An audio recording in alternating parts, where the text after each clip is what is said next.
सबसे पहले मकान यही इसी परिसर में अलॉट हुआ था। तब मैंने आकर के देखा कि यहाँ पे जर्नलिस्ट एसोसिएशन ऑफ राजस्थान का ऑफिस है और मुझे आज आप लोगों के बीच में आकर बहुत प्रसन्नता का अनुभव हो रहा है कि हमारे पत्रकार जो हैं वे दिन रात सर्दी, गर्मी, बरसात, कैसी भी विपरीत परिस्थिति हो, युद्ध के मोर्चे पर, बाढ़, अकाल और भीषण दुर्घटनाओं में किस प्रकार से हमारे पत्रकार जाकर के वहां पर काम करते हैं और अपनी कलम चलाते हैं।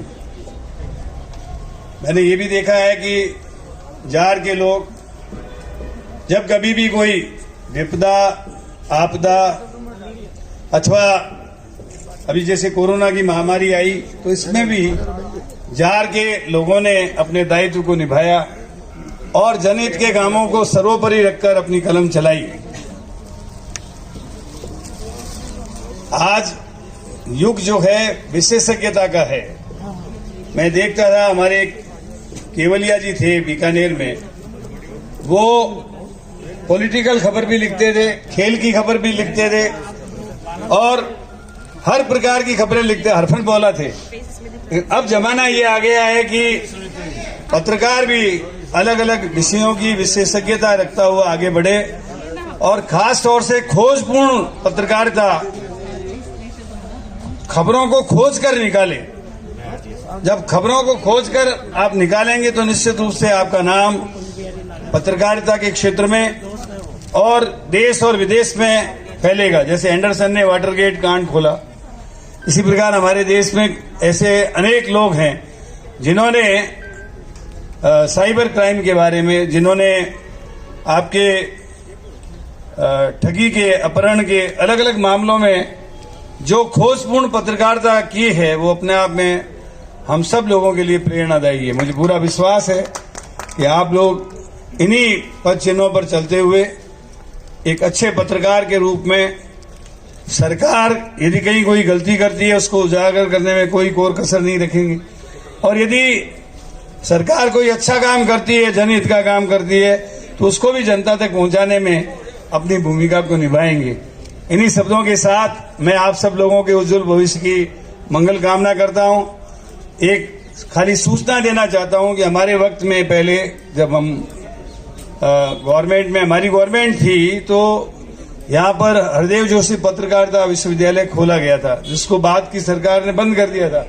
अब आपको जानकर खुशी होगी कि वो विश्वविद्यालय पुनः चालू हो गया है और ओम थानवी जी जो खुद पत्रकार हैं वो उसके वाइस चांसलर है। ये हम सब, आप सब पत्रकारों के लिए बहुत खुशी की बात होनी चाहिए।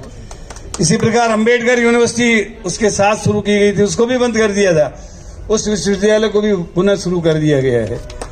राजस्थान में हमारे माननीय मुख्यमंत्री जी, आपको याद होगा कोरोना का जब कार्यकाल आया ही था, पहला मरीज आया था, उस समय जांच पूर्ण होने गई थी, लेकिन आज 60,000 टेस्ट रोज यहां पर राजस्थान में हो रहे हैं। इसी प्रकार मैं अपने आपको बीकानेर की एक घटना बताता हूं। हमारे यहाँ पहले 15 बेड पर ऑक्सीजन की व्यवस्था थी, अब 800 बेड पर ऑक्सीजन की व्यवस्था है। जयपुर में 850 बेड पर ऑक्सीजन की व्यवस्था है और पूरे देश में आप कंपैरिजन कर लें कि राजस्थान में 40-40 हजार रुपए की लागत के इंजेक्शन फ्री लगे हैं। रेमडेसिविर जो बाजार में 4,500-5 हजार रुपए में मिलता है, उसके भी 5-5 से लेकर 10-10 injection free of cost Rajasthan में लगे हैं। और यही कारण है कि राजस्थान में बाहर के पड़ोसी राज्यों के लोग यहां आकर के इलाज करके ठीक होके गए हैं। तो मैं समझता हूं कि इन सब कामों को आप सब लोगों के सहयोग से किया गया है, क्योंकि पत्रकार जो है वो निश्चित रूप से आज चौथा स्तंभ है।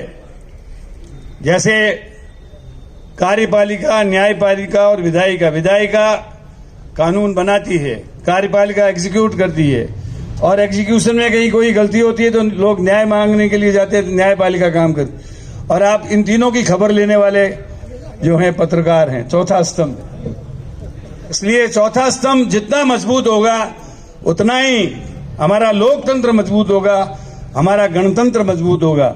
मुझे पूरा यकीन है कि हमारे पत्रकार जो है वो बहुत सजग, सचेत और खोज पूर्ण लक्ष्य रख करके पत्रकारिता करेंगे ताकि राजस्थान ये इन चारों स्तंभों के साथ आगे बढ़ सके। धन्यवाद। जय हिंद।